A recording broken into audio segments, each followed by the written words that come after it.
Olá, meu nome é Neuri Botega, eu sou psiquiatra, professor aposentado da Unicamp e tenho vivido muitos anos, pelo menos 25 anos, trabalhando em prevenção de suicídio. Me interessei por isso a partir do meu trabalho num grande hospital geral universitário, que é o Hospital das Clínicas da Unicamp, conversando com pessoas que haviam tentado se matar, estavam gravemente feridas, correndo risco de vida e milagrosamente foram salvas. E depois eu ia conversar com essas pessoas e fui aprendendo muito com elas, me interessando por essa temática. Então hoje eu vou falar sobre suicídio, que nós poderíamos dizer que é uma tragédia, uma morte trágica, silenciosa e silenciada. Por que esses dois adjetivos, né, silenciosa e silenciada? Porque não se falava muito sobre suicídio, ainda não se fala muito sobre suicídio. Talvez de 2015 para cá estamos mais conscientes da magnitude do problema, muito por conta do Setembro Amarelo, mas até há poucos anos não se falava. Então era uma tragédia silenciosa. E por que silenciada? Porque não é fácil falar sobre suicídio. O luto que temos que fazer quando perdemos alguém por suicídio é um luto muito mais difícil, porque há sentimentos que se confundem, sentimentos de pena, de raiva, de vergonha. Então é um assunto proibido, às vezes dentro das próprias famílias não se fala muito sobre algum parente que se matou.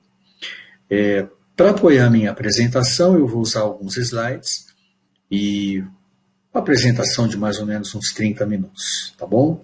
Então, seja bem-vindo a essas informações. Espero que ajudem você a refletir um pouco mais sobre o assunto e se sentir um pouco mais pronto para ajudar alguém que corre risco de suicídio.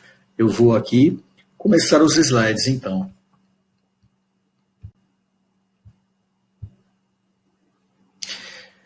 Este é um relatório muito importante da Organização Mundial da Saúde, porque ele fez um apanhado mundial da situação do suicídio em diversos países do globo. E a grande notícia foi que, nos últimos 10 anos, a maioria dos países havia conseguido diminuir o suicídio, as taxas de suicídio. Apenas uma minoria de 17% continuava a ver as taxas de suicídio aumentarem. Infelizmente, o nosso Brasil está entre essa minoria. Mas deixa eu contar um pouquinho para vocês o que aconteceu em países que na década de 1990 tinham índices altíssimos de suicídio e que conseguiram reduzir 30% nas taxas de suicídio ao longo dos últimos 20 anos. Dá uma olhada. Rússia, Coreia do Sul, Japão, China, Índia, países muito populosos que nos anos 90 tinham taxas muito elevadas de suicídio. Observe, por exemplo, a Rússia. E agora estão observando um decréscimo no número de suicídios. A exceção nesse gráfico é os Estados Unidos, onde as taxas continuam a crescer, como também é o caso do Brasil. Eu não queria me estender muito, mas por que será que nesses países observou-se uma diminuição do suicídio? O que eles fizeram, né? O que pode explicar essa diminuição de suicídio? Olha, muitos fatores. A urbanização diminuiu o suicídio nesses países, principalmente na China, onde mulheres se matavam muito no campo. Uma exceção na China, as mulheres se matavam mais do que os homens. À medida que a sociedade evoluiu, as mulheres saíram do campo, vieram para a cidade, não tinham mais todo aquele encargo de cuidar de todos os parentes e todos os idosos do marido. A mulher ficando mais independente diminuiu o suicídio de mulheres. Na Rússia, principalmente, as políticas que inibiram o consumo do álcool.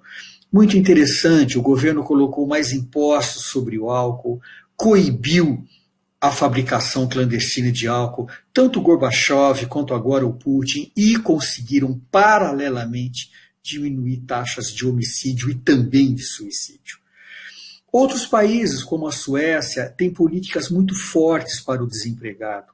Então a pessoa não fica desamparada, ela sente que o Estado a protege mais, não perde a esperança e com isso os índices de suicídio diminuem. Também uma abordagem mais cuidadosa pela mídia em todos esses países fez com que as pessoas se conscientizassem mais, procurassem ajuda, e isso a gente tem que enfatizar. Está também muito forte no Brasil, a mídia tem cada vez mais feito reportagens excelentes sobre isso. Na Inglaterra, muitos idosos se matavam e a Inglaterra desenvolveu um amplo projeto de cuidados paliativos para idosos, com assistência social, que cuida de idosos que moram sozinhos, e também cuidados para doenças difíceis, como câncer, doenças degenerativas. Com isso, houve uma diminuição de suicídio entre os idosos. Também meios letais. Alguns países começaram a controlar mais alguns agrotóxicos, como foi o caso do Afeganistão, do Paquistão, e diminuíram as taxas de suicídio.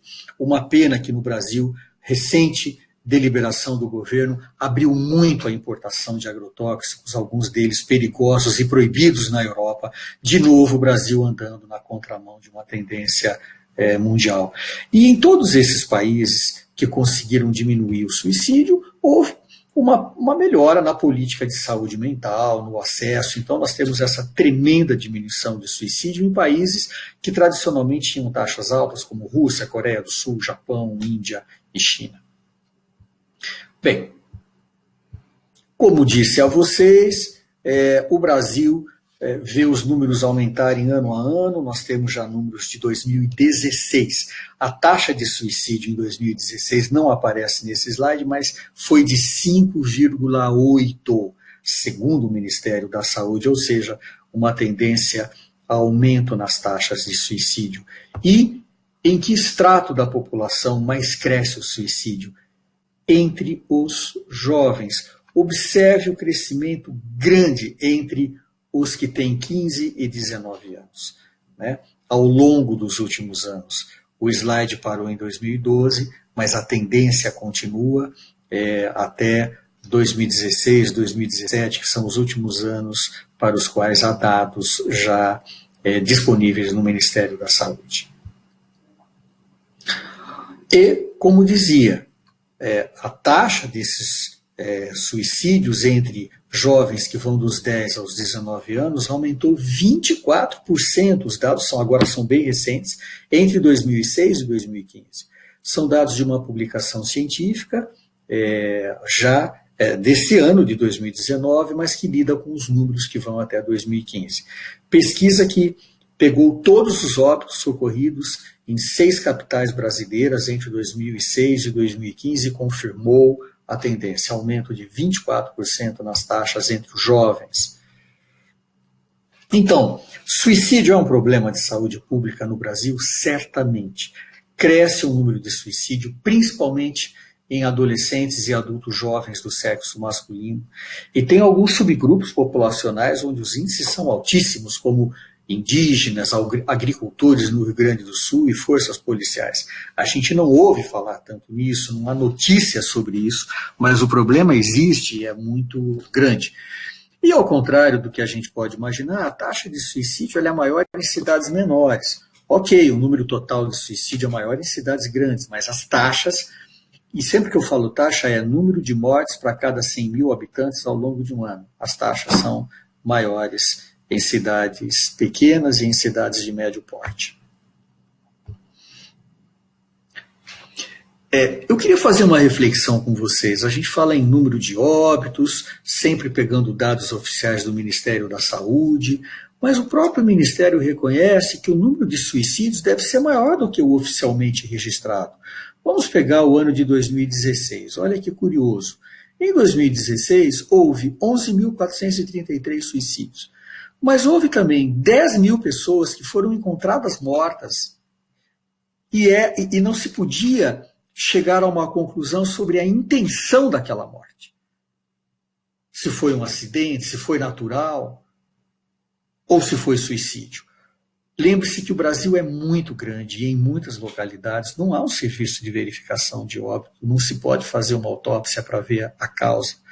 E nem sabemos sobre a intenção daquela pessoa. Então, muitos acidentes ou muitas pessoas que são encontradas mortas, o que aparece no atestado de óbito? Morte com intenção indeterminada. Então, uma parcela desses óbitos pode ter sido por suicídio. Isso faz com que o próprio Ministério da Saúde estime que o número de pessoas que se matam diariamente no nosso país é de 38.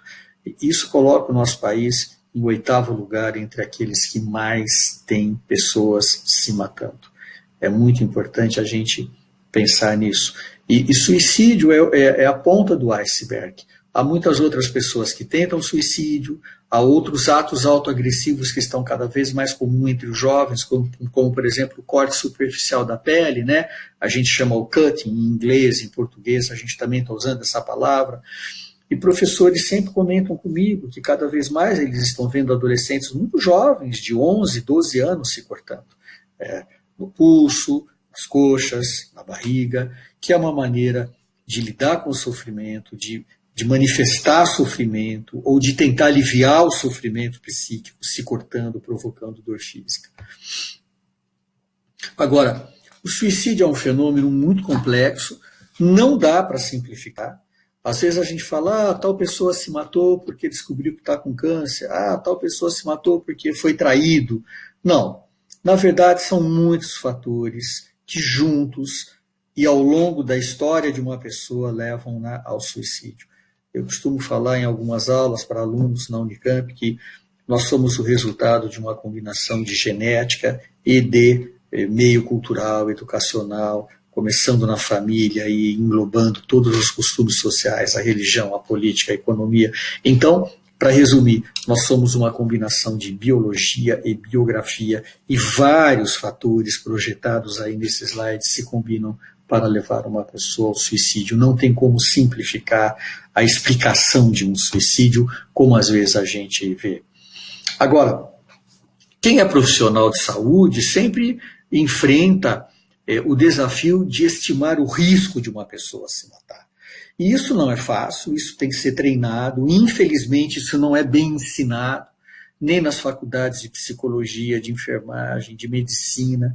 Só recentemente a gente tem falado mais sobre prevenção de suicídio. E para a gente fazer uma boa avaliação de risco, há uma série de fatores que funcionam como uma barreira, que impedem o profissional de atuar adequadamente. Crenças errôneas sobre o suicídio, né?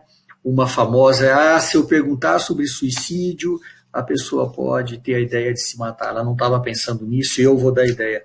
Nada mais equivocado, né? Então há um medo de perguntar e também ouvir a pessoa dizer sim, eu estou pensando em me matar, e não saber o que fazer, se sentir muito responsável.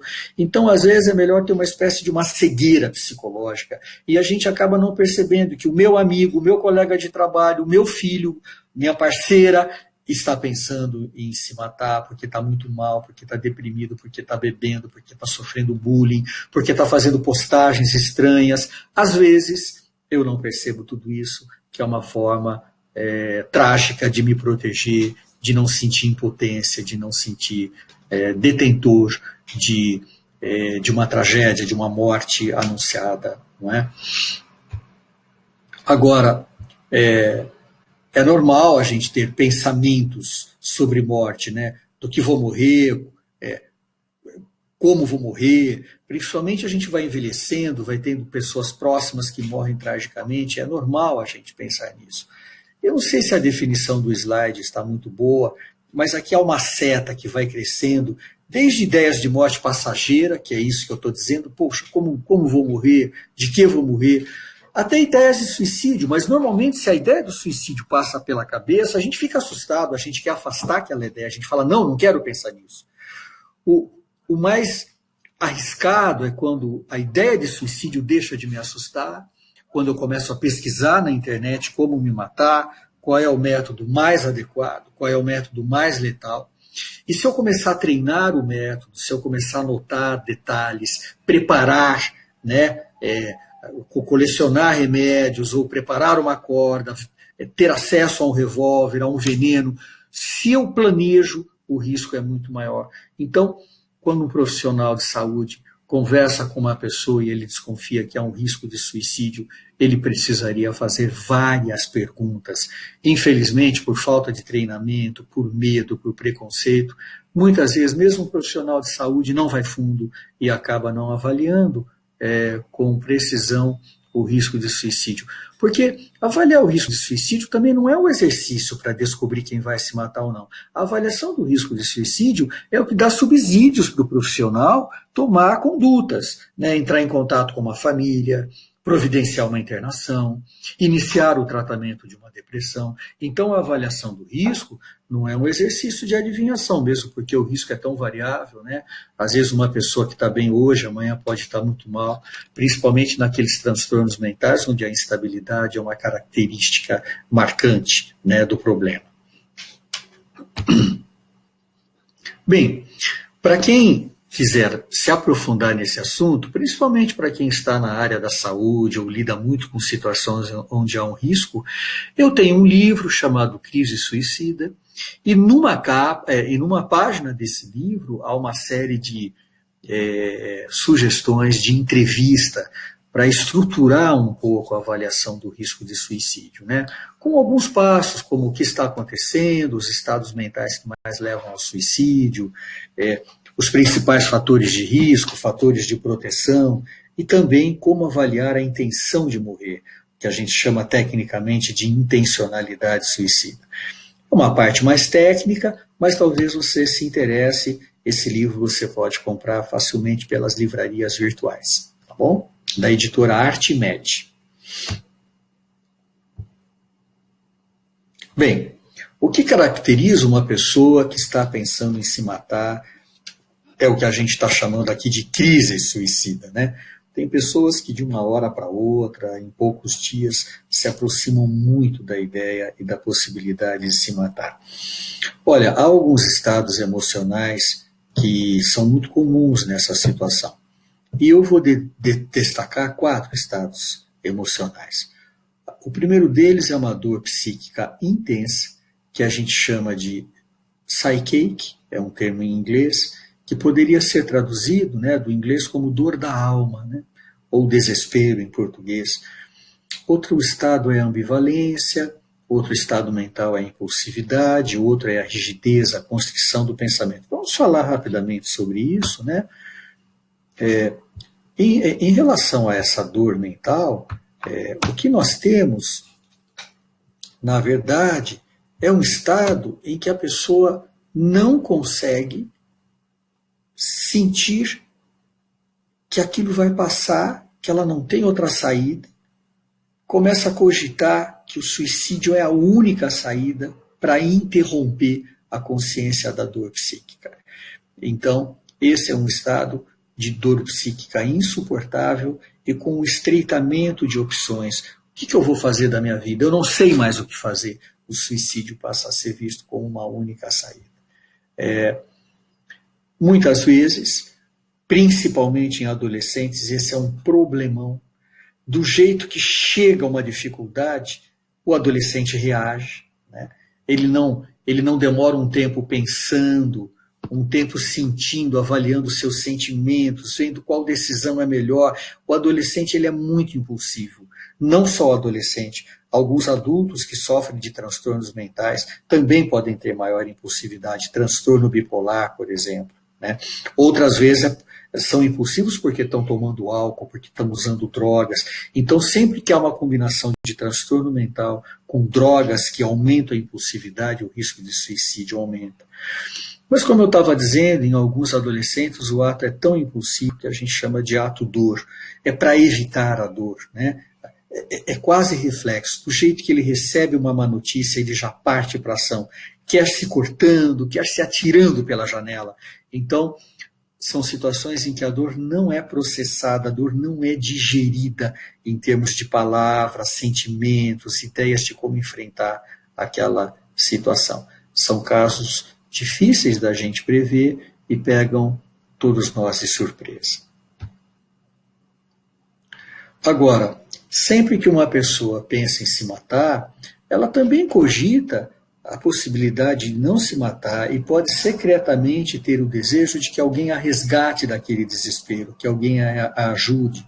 É isso que dá para a gente a esperança de que uma pessoa não se mate, mesmo ela dizendo para a gente que está pensando em se matar. Agora, eu não devo usar essa ambivalência contra a pessoa, né? Porque todos nós temos ambivalência. O que é ambivalência? É a convivência de sentimentos opostos, né? Eu amo, mas ao mesmo tempo eu odeio. Eu quero, mas ao mesmo tempo eu não quero. E isso é frequente na vida, isso é humano, isso não é incoerente, né? A pessoa que está pensando ao mesmo tempo em se matar, ao mesmo tempo tem medo de se matar. Ela pensa em se matar, mas ela vai fazer psicoterapia, ela vai procurar ajuda. Na verdade, ela está vivendo uma ambivalência, uma luta interna muito grande entre o desejo de viver e o desejo de morrer. Isso caracteriza também a crise suicida. E graças a essa ambivalência, às vezes nós podemos ajudar muito uma pessoa que está pensando agudamente em se matar. Como disse, às vezes a gente precisa usar remédios para diminuir a impulsividade, há técnicas de psicoterapia que também visam a diminuir a impulsividade. E às vezes há situações em que nós temos que mudar um pouco o ambiente para diminuir o risco de um suicídio, né? Principalmente quando se mora num prédio, apartamento muito alto, se há venenos em casa, se há armas, se há uma grande quantidade de remédios que, se ingeridos em excesso, podem matar. Então a gente lida com impulsividade por meio de medicamento, de psicoterapia, mas também fazendo algumas mudanças ambientais. O que é isso? Rigidez ou constrição do pensamento. Algumas pessoas têm dificuldade de enfrentar situações difíceis na vida porque são pessoas muito rígidas e às vezes ela tem um pensamento que a gente chama dicotômico. Um exemplo que eu sempre dou é ou ela volta para mim ou eu me mato. A pessoa só está vendo dois caminhos. Um é voltar, tudo ficar como era antes, o outro caminho é se matar. Então, essas pessoas precisam de apoio, de acolhimento, de psicoterapia, para tentarem encontrar outras soluções menos radicais diante das adversidades que ela está tendo que enfrentar na vida, né? É por isso que a gente também sempre precisa conduzir, encaminhar quem está tendo pensamentos suicidas até um profissional de saúde mental e ela precisa ser avaliada. Com certeza, uma psicoterapia poderá ajudar e muitas vezes uma medicação também poderá ajudar, aliada à psicoterapia. Bem, quando nós ficamos sabendo de um suicídio, a gente procura uma causa, como eu estava falando no início da minha apresentação, né? Foi porque foi despedido, é porque descobriu que está com AIDS. Olha, geralmente isso que a gente define como causa é a gota d'água. É a gota d'água. A pessoa que se mata, quando a gente vai estudar melhor toda a situação de vida dela ao longo do tempo, a gente vê que houve muitos fatores que se combinaram para levá-la ao suicídio.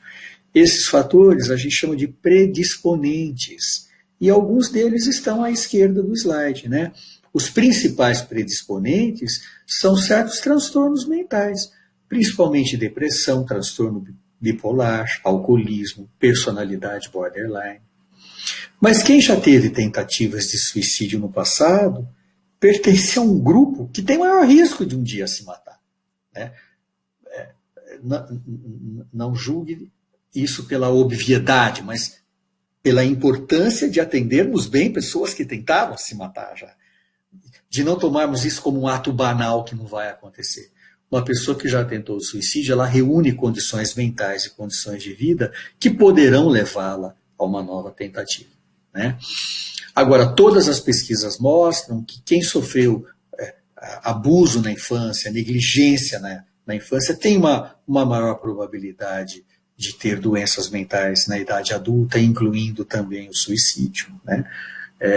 Se nós quiséssemos fazer uma boa prevenção de suicídio, teríamos que começar no útero, né? Na infância, na família, na escola, nas condições de saúde que a gente dá para um novo ser humano, né? Quando a gente está fazendo prevenção de suicídio ali em cima da ponte, nós já perdemos muito tempo, né?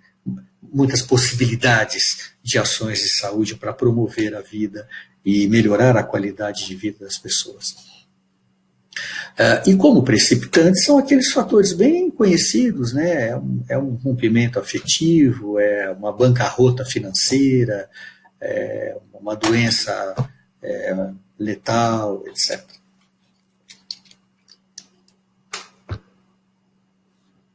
Bem, o que fazer diante de uma pessoa que, conversando com ela, eu penso assim, puxa, será que ela não está pensando em se matar? Essa pessoa está muito deprimida.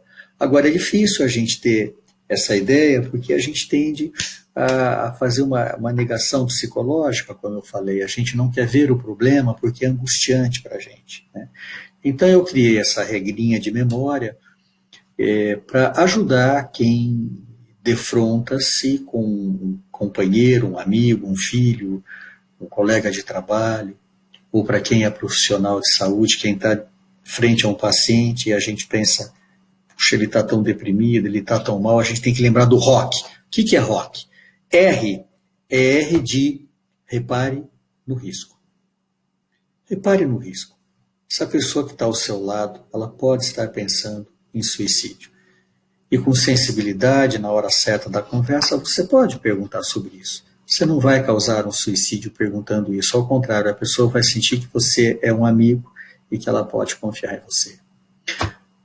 Agora, se ela te falar que está pensando em se matar, você continua a ouvir. Não fica animando, não fica tentando convocá-la para a vitória sobre si mesma. Escute, não julgue. Tente se colocar no lugar, compreender, mas não fique paralisado. Conduza essa pessoa para um tratamento. Porque depois de você romper o medo de perguntar, você chega a pensar em se matar, você tem que romper a paralisia, a inação. Quem está mal, quem está deprimido, quem não está legal, não vai ligar, marcar uma consulta, pegar um carro e ir até o consultório, não vai. Ela vai precisar da sua ajuda. Então, repare no risco, ouça sem julgar e conduza. Eu queria agora divulgar, então, entre vocês alguns livros meus que falam sobre essa temática. Um deles é Crise e Suicídio, um livro mais técnico. E esse segundo, A Tristeza Transforma, a Depressão Paralisa, é um livro direcionado ao grande público. Ele tem 3 partes. Na primeira parte tem capítulos só de 2 páginas, que é para quem está deprimido conseguir ler capítulo por capítulo. Na segunda parte tem a orientação para familiares. E na terceira parte a gente aprofunda um pouco mais sobre a história da depressão, como se faz o diagnóstico e quais as possibilidades de tratamento, tá bom? Você pode encontrar nas livrarias. Se não encontrar, lembre-se sempre que é muito fácil hoje comprar um livro pela internet. Fácil e seguro, e chega na tua casa em 2, 3 dias, tá bem? Eu espero que vocês tenham gostado. Eu procurei fazer uma aula bem compacta, mas para estimulá-lo a pensar um pouquinho mais sobre o assunto e, quem sabe, você se sentir um pouco mais preparado para enfrentar essa situação de estar diante de uma pessoa em que você começa a pensar que ela não está bem. Lembre-se, ROC, repare no risco, ouça com atenção sem julgar, conduza até um tratamento com um profissional de saúde mental. Tá bom? Até logo, até a próxima oportunidade.